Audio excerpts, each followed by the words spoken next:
Welcome to my library, dear guest. My name is Cole, and I will be your storyteller. Lean back and relax as I read to you today's story, titled, That Guy Thinks His PC Should Be OP Because He Says So, by the author, C1469-3.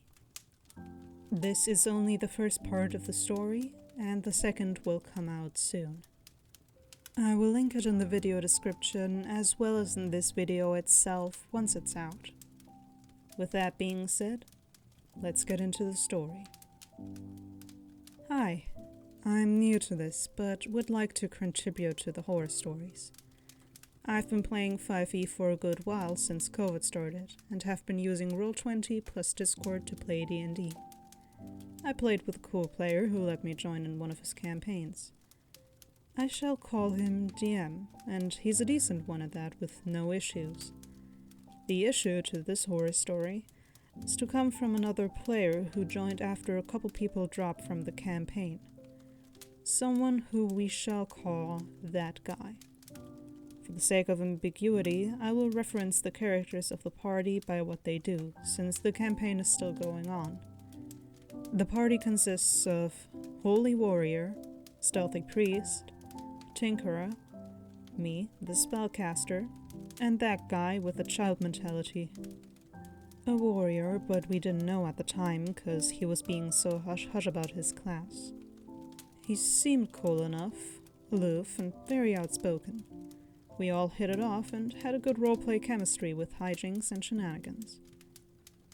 I'll give the DM props for giving the players one custom homebrew ability/item. I opted for a less OP game-breaking one and more one for roleplay/exploration purposes. Sheds dim light around the character at 5 feet radius when in total darkness. That guy wanted the ability to cast spells, but since he was a warrior, it wasn't going to happen. DM was generous enough to allow him to have something similar to the sleep spell, but it required him throwing a rock and the target making a con save. DM failed to realize just how game-breaking this could be, because it was basically the same as a hold person spell, and this was allowed as a bonus action for that guy's warrior. Just wanted to add a note, at the time, that guy claimed to have been playing 5e for quite a few years, and that TTRPG game development is his field of expertise. We were all level 4, and session 2 for the original group, session 1 for that guy. The session was easygoing, and everyone played off one another for entertaining roleplay. We met that guy's warrior, and red flags went off immediately in my head due to his constant aimless wandering and solo adventures in a big city where our quest required more importance due to world-changing events. That guy would always be spotlight hogging and do foolish activities, since Warrior had the mind of a child. His solo adventures through the city took more than a good 45 minutes before we could get to our important quest meeting with city officials and leave. When combat happened, outside of the city, that guy finally could showcase his class abilities. He was a battle master. It became apparent that he was just not an interesting roleplayer, but overly descriptive in his attacks. The typical action was, I jump high into the air and swing with my battle axe in a high arc. Or, throw my axe high into the air, catch it, and bring it down with added momentum. He even threw in his homebrew sleep rock into play for the added advantage on attack rolls. Unfortunately, he would often roll low and dish out minimum or average damage. FYI, he was going with sword and board plus dueling fighting style. The Holy Warrior, Stealthy Priest, and Tinkerer, on the other hand, dealt high damage. My spellcaster had control/utility spells. Holy Warrior had smites and spell slots to waste. Tinkerer took the sharpshooter fleet plus half-caster spells, and Stealthy Priest had a sneak attack. That guy would take note of this and always make comments like, "Why are they doing so much more damage than me?" Just as a side note, he rarely used his combat maneuvers, And when he did, he didn't even know what they were or what the DC was for the maneuver. I.e., push attack had a strength save DC of 8 plus proficiency plus his strength/dex modifier. We would constantly remind him about his own abilities and to roll the extra d8 damage die. For someone who played 5e for so long, I found it odd he didn't even know what maneuvers were on the Battle Master. He thought they just happened with no saves on maneuvers that caused trip or push effects. Heck, the Battle Master was part of the 5e player's handbook.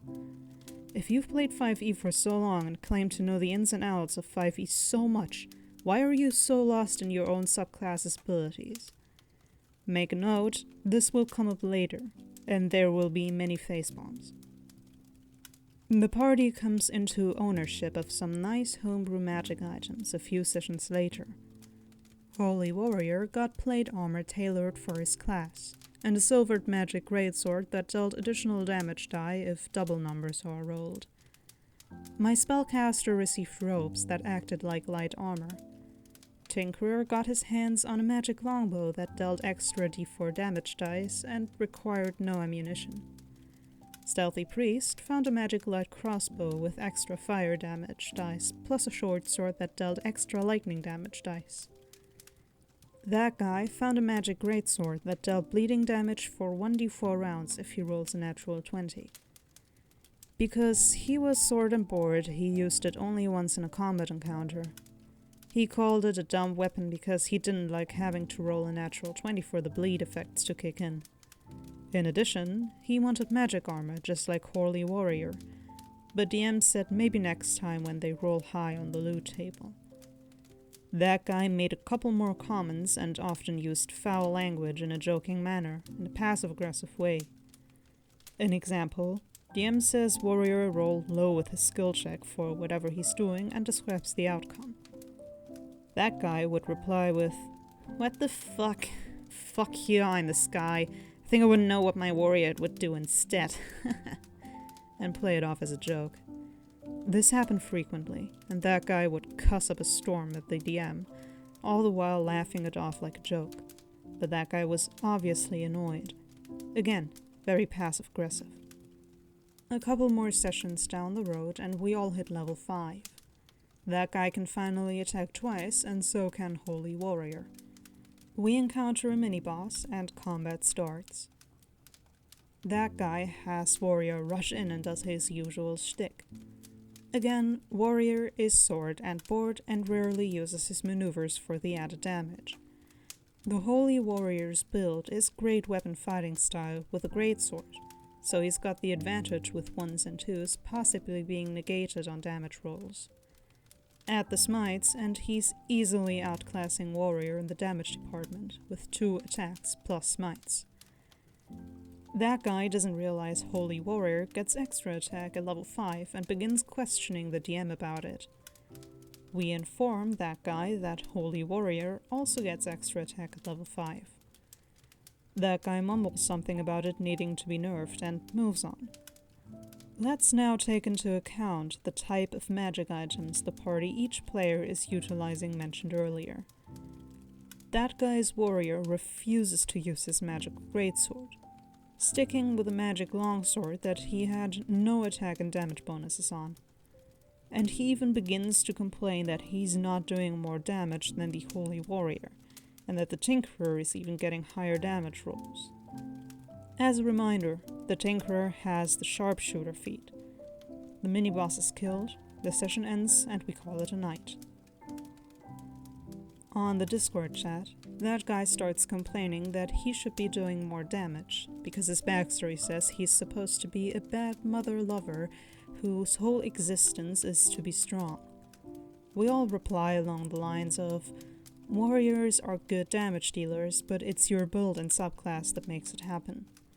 We give him advice and suggestions of how to make a better damage dealer when he hits level 6, i.e. switching his fighting style to great weapon fighting and using his greatsword and take the great weapon master feat.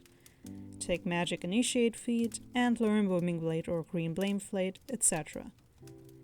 That guy would have none of it. He claims feats to make warriors suck and feats in general are boring. He even claims subclass should have nothing to do with damage dealing and playstyle, and calls the authors of 5e dumb in not fleshing out the warriors more. Excuse me? Oh, right, he's an expert at the TTRPG game development, so he can throw shade at the authors of 5e. But if he's such a great game developer, why isn't his name out there? If 5e sucks and warriors are boring, why is he playing 5e again? Shaking my head. At this point, I had it with him and his constant complaining. I point out that the subclass defined playstyle. He chose Battlemaster, a subclass that is similar to Battlefield Commanders or Field Controller. Feats are the basis of a warrior's build because they are a one-and-done character. Hit, move, and repeat. Feats give flexibility to the warrior, and if he doesn't take any feats that let him hit harder, then there's nothing to be done. I remind him that warriors have access to 8 possible feats if they so choose to at level 19, while all other classes can only get access to 5 at most.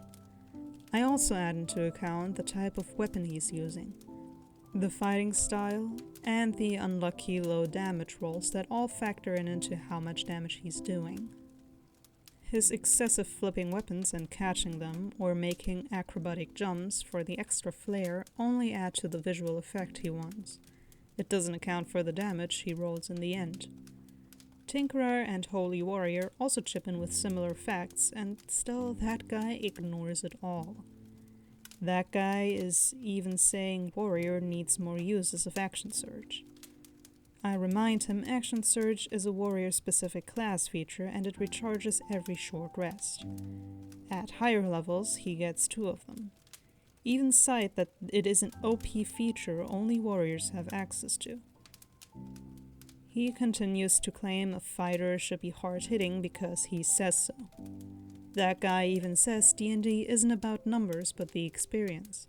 That his character wasn't experiencing his awesomeness because the numbers dictated otherwise. Facepalm here. I remind him D&D is a numbers game, always has been. He retorts D&D shouldn't be about gambling for successful actions and damage. If I do all this cool stuff, my character hits hard because I say so. Again, facepalm. Using facts, I point out D&D is all about numbers and chance. You roll a dice to determine if you succeed on an attack roll, ability check, or a saving throw. You roll a dice to determine damage outcome from weapons and spells damage. At the end of it all, D&D is a numbers game, where dice are rolled and numbers are added up. He can claim whatever he wants, but his experience theory doesn't have anything to do with D&D. That guy is adamant about experience being more of a factor than numbers. I amount his comments to basically wanting the power of God and anime on his side to dictate his character as OP. At this point, I'd like to think to myself that he should just write a book instead of playing D&D. After some back and forth, he says to shelve the issue and that he'll think of some homebrew feats/fighting styles.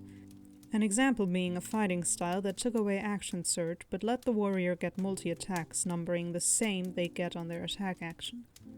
I'm face-palming and rubbing the bridge of my nose at this point. What he just described was action surge, just a homebrew version where there is no short rest recharge. No words from me. I close out of the Discord and a few days later I see he's finally reconsidered his build and realizes, yeah, I think I will change my fighting style level 6 and maybe take Great Weapon Master feat. Feats aren't so bad after all once you finally read what they do. I'm facepalming once again. I think to myself, if you are a so-called TTRPG game developer expert and so well read into 5e as you claimed, how did you just finally realize feats are good? TLDR. That guy wants his character to be OP because D&D isn't about numbers, it's about the experience. And that was today's story. I hope you enjoyed your stay and that I will see you again soon, for there are always more stories to be shared.